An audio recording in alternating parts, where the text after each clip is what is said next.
गुजरात में एक मंच पर गुजरात के एक मंच पर नरसिंह मेहता जी का एक नाटक हो रहा था और उस नाटक में एक अभिनेता नरसिंह मेहता जी का रोल कर रहा था और वो नरसिंह मेहता जी की तरह तिलक लगा के, छापा लगा करके, हाथ में एक तारा लेकर के ठाकुर जी को रो करके पुकार रहा था।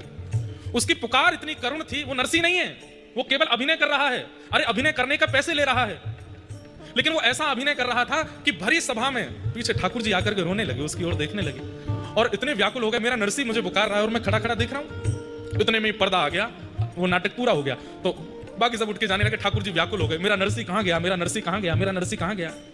वो व्यक्ति मंच से पीछे उतरा, कार्यक्रम कराने वालों से पैसे मांगने लगा, बोले मेरे पैसे दो, अभिनय करके आया हूं। लड़ाई कर रहा था, तुमने 500 रुपया कम क्यों दिया, मैंने कितना अच्छा ऊंचा गाया था, तुम 500 रुपये कम दे रहे हो।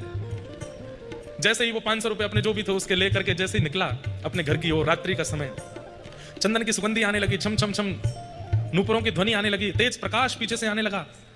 तभी पीछे मुड़ करके देखा तो नेत्रों में अश्रु भरे हैं और दोनों भुजा फैला करके ठाकुर जी चल रहे हैं, मेरा नरसिंह, मेरा नरसिंह, मेरा नरसिंह। अरे नरसिंह तुम कहां जा रहे हो, मैं यहां खड़ा हूं, मेरे पास आओ। देख करके पहले तो आश्चर्यचकित हुआ, वो सोच समझ पाता इतने तो ठाकुर जी ने आके उसको हृदय से लगा लिया। उसके नेत्र सजल हो गए, बार बार मुख पहुंच करके ठाकुर जी कहे, अरे नरसिंह तू मुझे बुला रहा था, मैं आया था, तू पर्दा करके तू कहां चला गया था। थोड़ी देर तक तो उसको सुध बुध नहीं रही।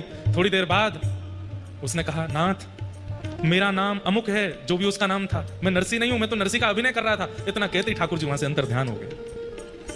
उसने किसी संत से जाकर के पूछा, क्योंकि उसकी तो नींदें उड़ गई रात की, कि मैंने ठाकुर जी को देखा, उन्होंने मुझे अंग से लगाया, मेरा वस्त्र देखिए इसमें से अभी तक वह सुगंधी आ रही है। तब उन संत ने बताया, बोले तुम नरसिंह का अभिनय कर रहे थे। तो ठाकुर जी संकोच में आ गए कि कहीं ये साक्षात नरसिंह ही तो नहीं है। और उस दिन उस व्यक्ति ने सोचा कि धन लेकर के अभिनय करने पर जब साक्षात ठाकुर जी प्रकट हो सकते हैं, तो बिना धन के निस्वार्थ भाव से यदि नरसिंह के भाव में गाने लग जाऊं तो ठाकुर जी नहीं आएंगे, निश्चित आएंगे। तो हम भैया इसलिए गाते हैं, ये सूरदास जी की छाप के, मीराबाई के छाप के पद इसलिए गाते हैं, क्या पता मुझ या आप में से किसी की पुकार इतनी तीव्र हुई कि श्री राधा माधव स्वयं को रोक नहीं पाए। वे तो सोचे कि सूरदास बुला रहा है, लेकिन भले ही वे सूरदास को दर्शन देने आए, पर गलती से क्या पता हमको अनुभव हो जाए, हमको दर्शन हो जाए। इसलिए हम निवेदन करते हैं, इन पदों को गाया कीजिए।